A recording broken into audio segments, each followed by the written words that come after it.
Have you ever finally sat down to rest and somehow felt worse? Not physically worse, guilty worse. Like the second your body stops moving, your mind starts building a case against you. You should be doing something. You're falling behind. You don't have time for this. Other people are doing more than you. And here's the strange part.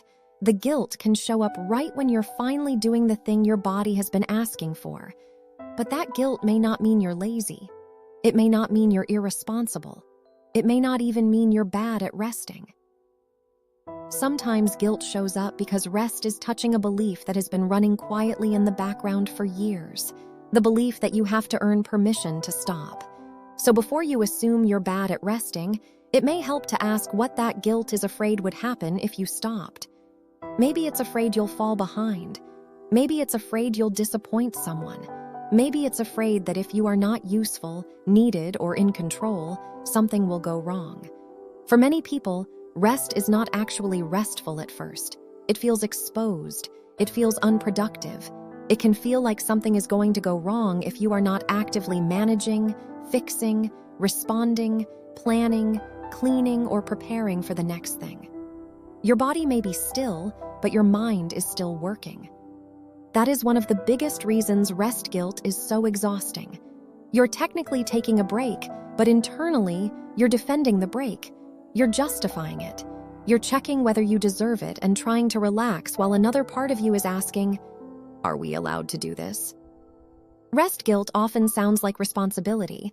That's why it can be so hard to question. It might sound like, I should just finish one more thing, or I can rest after I catch up, or other people need me, or I don't want to fall behind. Sometimes those thoughts are connected to real responsibilities, but when they never turn off, even when you're depleted, they stop being guidance and start becoming pressure. And for some people, that pressure has been reinforced for a long time. You may have been rewarded for pushing through, for being dependable, for being the strong one, the productive one, for being low maintenance and not needing too much, for getting things done even when you were tired. And when that becomes part of your identity, rest can feel like you're stepping out of the role people expect you to play. That's why the guilt can feel so personal. It's not just, I took a break. It can feel like, who am I if I'm not useful right now? Who am I if I'm not producing something? Who am I if I'm not available or if I let something wait? Rest guilt is often not really about the 20 minutes you take to sit down. It's about what comes up when you're not using those 20 minutes to prove your worth. So if rest makes you anxious, restless, or guilty, try not to turn that into another thing to criticize yourself for. You're not failing at recovery because rest feels awkward.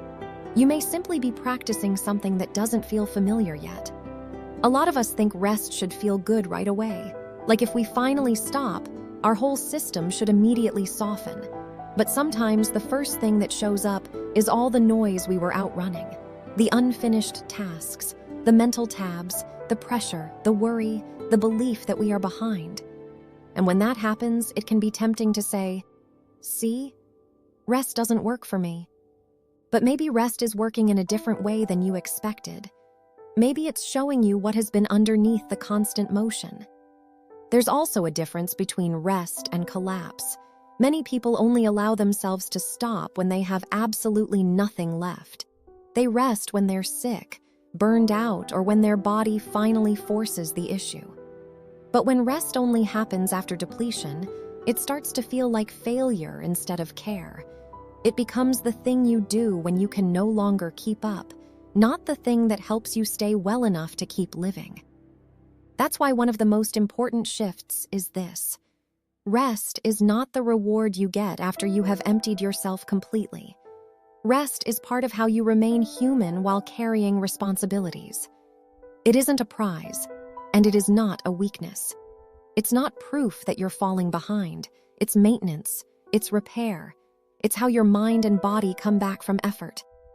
But that shift takes practice, because guilt doesn't usually disappear just because you understand it. You can know rest is healthy and still feel uncomfortable doing it. You can believe other people deserve rest and still struggle to give it to yourself. You can tell someone else you need a break and then judge yourself for needing the same thing. So the first step is not forcing yourself to feel calm. The first step is to name what's happening.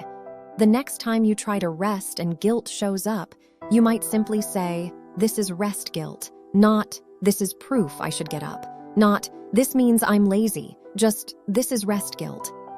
Naming it creates a little space between the feeling and the command. Guilt often arrives as if it's giving you an instruction. Get up, do more, earn this, fix something. But not every guilty feeling is a wise instruction. Sometimes guilt is an old pattern trying to keep you in motion because motion feels safer than stillness. Once you name it, you can ask a gentler question.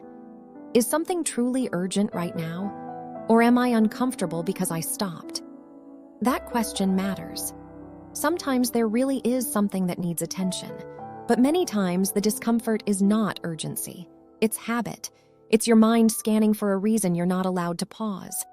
Then choose a version of rest that feels possible, not perfect.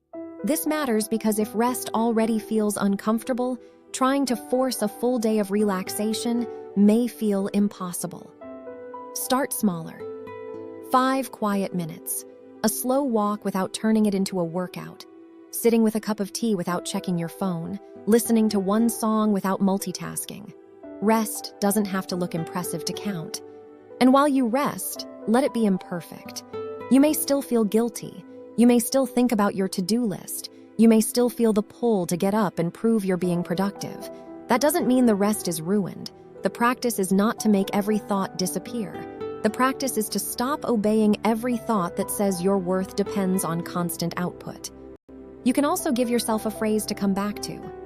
Something simple, something you can actually believe, not a big dramatic affirmation you don't actually believe. Just a steady reminder like, I don't have to earn this moment. Or, rest is part of taking care of my life. Or, this can wait while I recover. The phrase is not magic. It's just a way to interrupt the old pattern long enough to choose differently. Over time, that's how your relationship with rest starts to change. You don't suddenly become a completely different person, and it's not because guilt never appears again. It's because guilt is no longer automatically in charge. You can feel it, name it, question it, and still choose care. This is important. Needing rest doesn't make you less committed to your life. It doesn't mean you're giving up on your responsibilities, your goals, your family, your work, or your future. It means you're refusing to build your life on a version of yourself that is constantly running on empty. A resilient life is not built by pushing until collapse and then calling that strength. A resilient life is built by learning how to recover before everything becomes an emergency. It's built by listening sooner, pausing sooner, softening sooner. It's built by learning to let rest count before your body has to force the issue. So if rest makes you feel guilty, try to remember this. The guilt may be real, but it may not be telling the truth. It may simply be the echo of an old belief that says you're only allowed to stop after you've done enough. But you are not a machine waiting for permission to power down. You are a person, and people need recovery, not because they're weak, but because they're alive. Today, maybe the practice is not to rest perfectly. Maybe the practice is just to let one small moment of rest exist without turning it into a trial. No defending it. No proving you earned it. No measuring whether it was productive enough. Just one small pause where you remind yourself, I am allowed to recover, even before I fall apart. If this resonated with you, you may also want to watch the previous video, Why You Feel Tired After Resting, where we talk about why rest doesn't always feel restorative at first. And if you're building a life with more steadiness, recovery, and resilience, you're in the right place. This is the Resilience Project. Mindset, renewal, resilience.